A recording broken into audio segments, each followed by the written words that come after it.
On average, about 70 workers are killed each year in the United States when they are backed over by vehicles. Many of these deaths occur on roadway construction sites.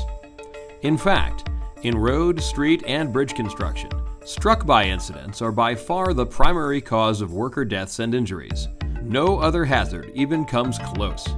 One way to prevent these deaths is to use spotters or signal persons to direct backing vehicles. In some areas, these people are also known as banksmen. For the purposes of this training, we will call them spotters.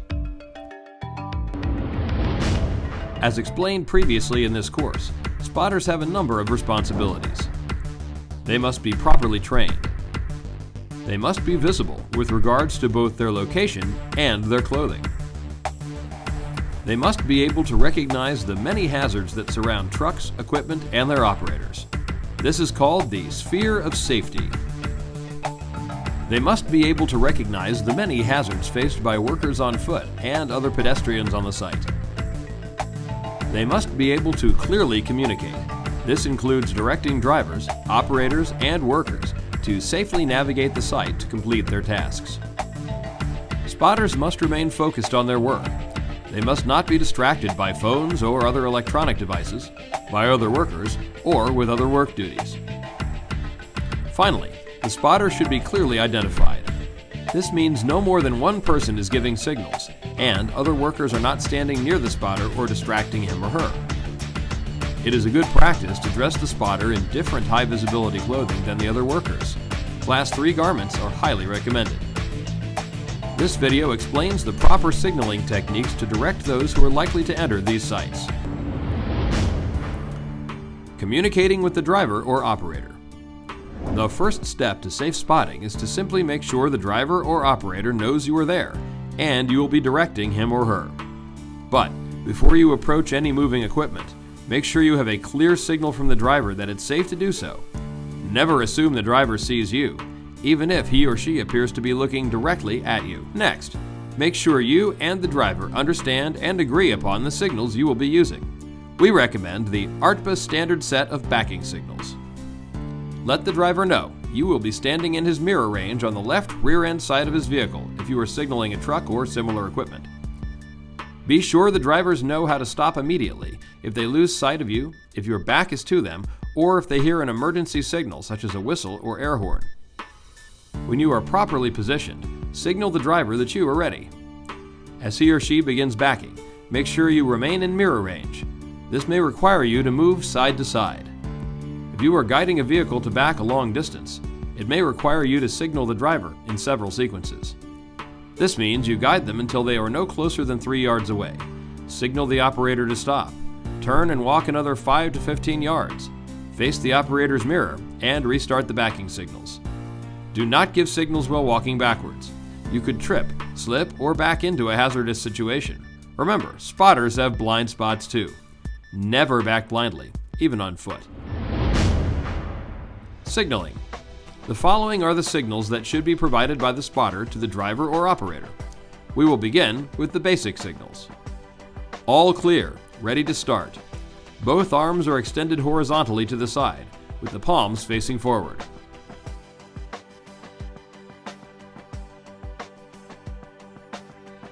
Stop. The right arm is extended forward, palms open, fingers extended. An optional signal, arm in same position with hand forming a fist.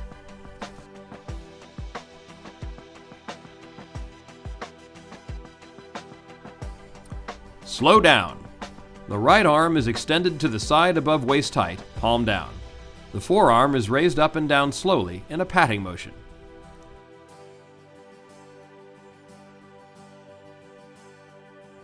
End of operation. Hands are clasped together at chest height.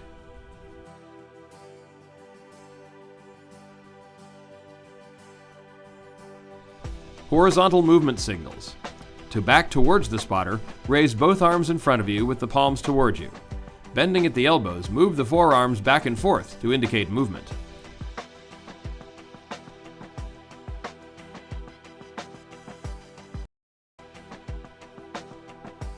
To direct movement away from the spotter or forwards, raise both arms in front of you with the palms away from you. Bending at the elbows, move the forearms back and forth to indicate movement.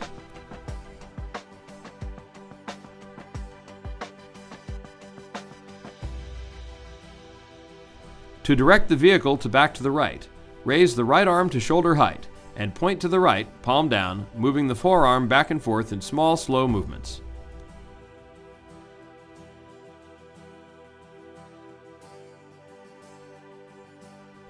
To direct the vehicle to back to the left, raise the left arm to shoulder height and point to the left, palm down, moving the forearm back and forth in small, slow movements.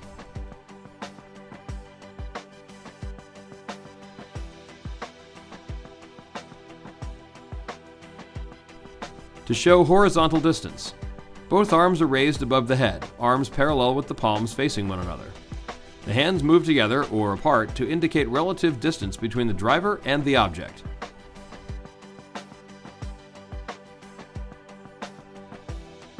Vertical movement signals. To raise, the right hand is raised above the head, palm forward with the forefinger pointing upwards. The hand slowly rotates in a circular motion until the proper height is reached.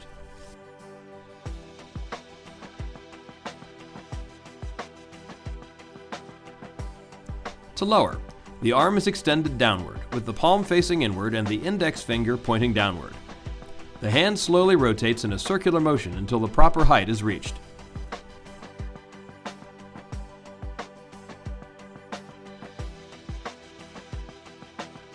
To show vertical distance, both hands are extended forward, one arm over the other with the palms facing one another. The hands move together or apart to indicate relative distance between the operator and the object.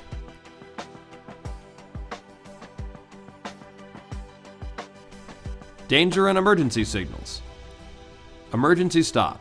Both arms are extended to the sides at shoulder height. Bending at the elbows, the forearms move towards, then away from the chest in a rapid motion.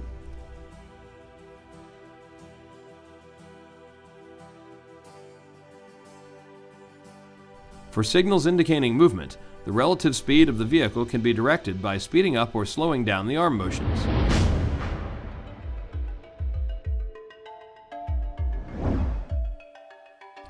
We will now review the key knowledge qualifications for a spotter. Why don't you unzip Make sure your vest, spotters are properly trained. and then you tell him to zip it up. Spotters should be visible both in dress and location. Spotters need to recognize hazards in the sphere of safety. Workers on foot should be directed by the spotter, when necessary, to stay out of dangerous areas. Communication between the operator and the spotter is critical. This includes knowing what signals will be used. Spotters must remain focused on their task and not distracted by electronic devices, other workers, or tasks. Spotters must be clearly identifiable for their job, standing away from other workers and dressed to stand out. Yes, backing can create significant hazards for operators and workers, but it does not need to be dangerous.